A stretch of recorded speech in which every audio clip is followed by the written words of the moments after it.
Alright, so here's the second chorus of Jimmy playing Hear My Train Coming while he sings. So once again, as always, I'll just go through the song quickly once and then we'll get into the discussion.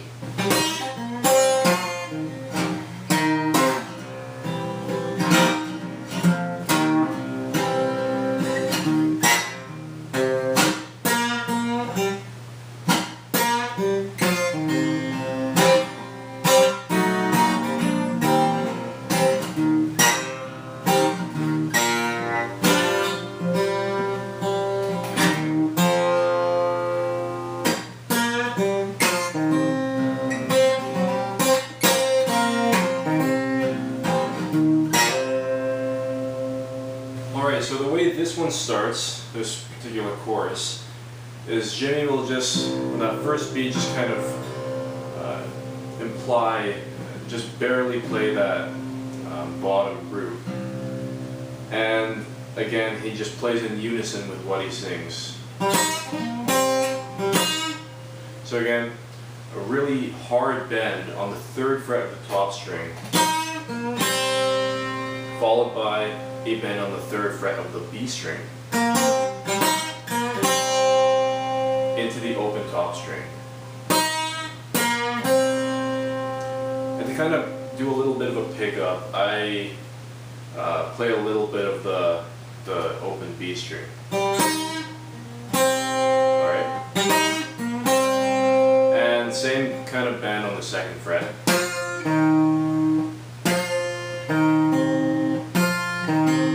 Small little bend, open G string, 2nd fret of the D string. Alright, so. And then after that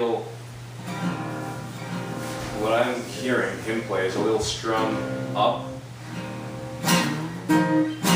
and then a slide into the 7th fret on the bottom string.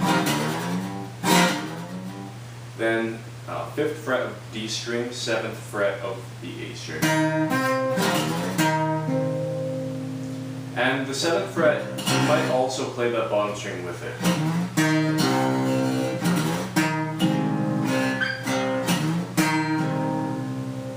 And then back to the default partial E chord. Actually, sorry. So partial E chord, and then what he does is a strum on the bottom 4 strings. And you might even want to mute the A string and just let these 3 strings ring out. But I think the strum is so quick that it won't really matter. You just want to do a really sharp, aggressive attack on those bottom 4 strings. And I like to do it close to the bridge. And then kind of same approach to these notes as we did for this. Kind of an upstroke, and then you get into the notes. Okay, so what we've got, excuse me, is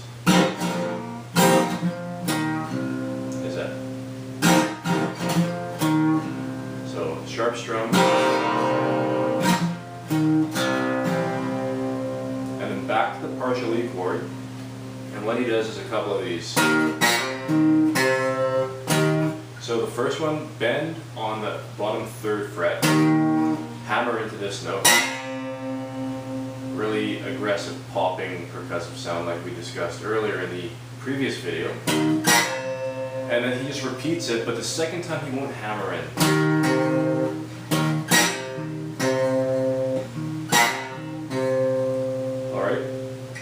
Then muted strum, and then this lick,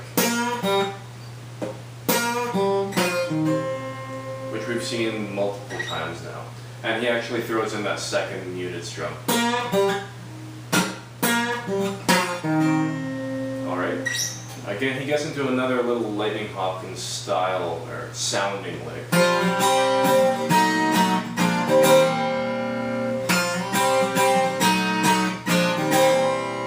So slide into the 4th fret of the G string, again with a little bit of a legged slide.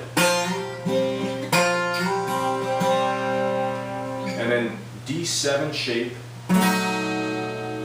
starting on the 3rd fret, then descend with that D7 shape down 1 fret. And then hammer into the 1st fret of the G string with the rest of the treble strings open.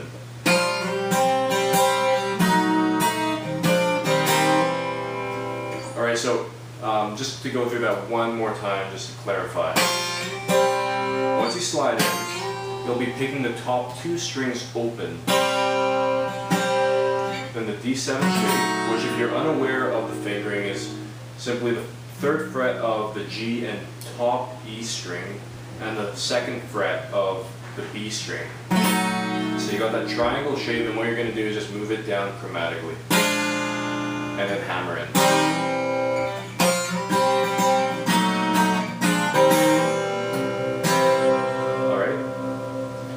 And now,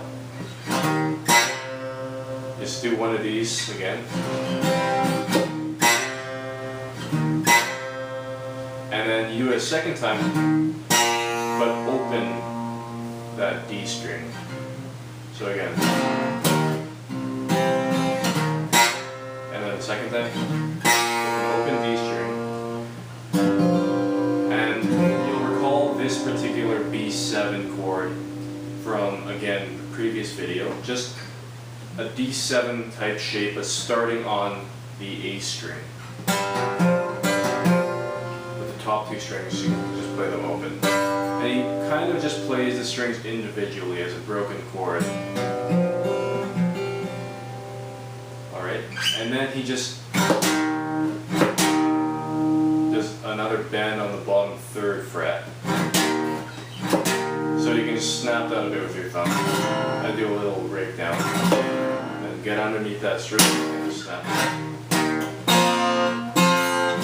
And open A string. And you just wait for it, because there's a little bit of a break while he sings. And then you do that same muted strum. With that lick.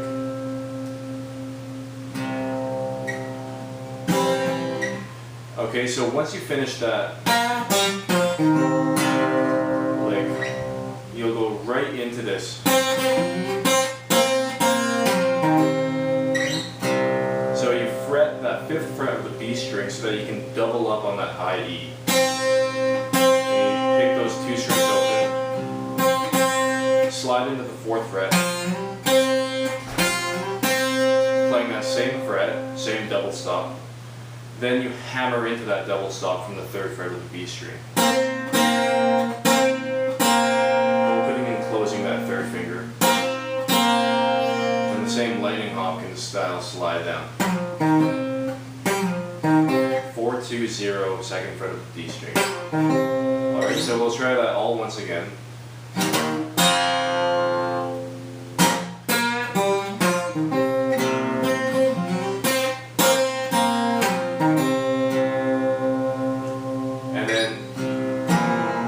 Play a double stop with the open D string and the 1st fret of the G string.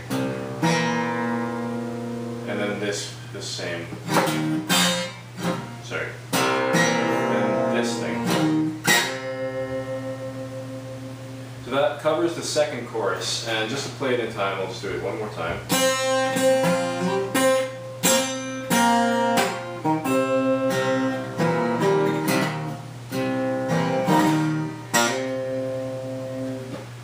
And from here he does his little humming chorus of blues, and we'll cover that in the following video.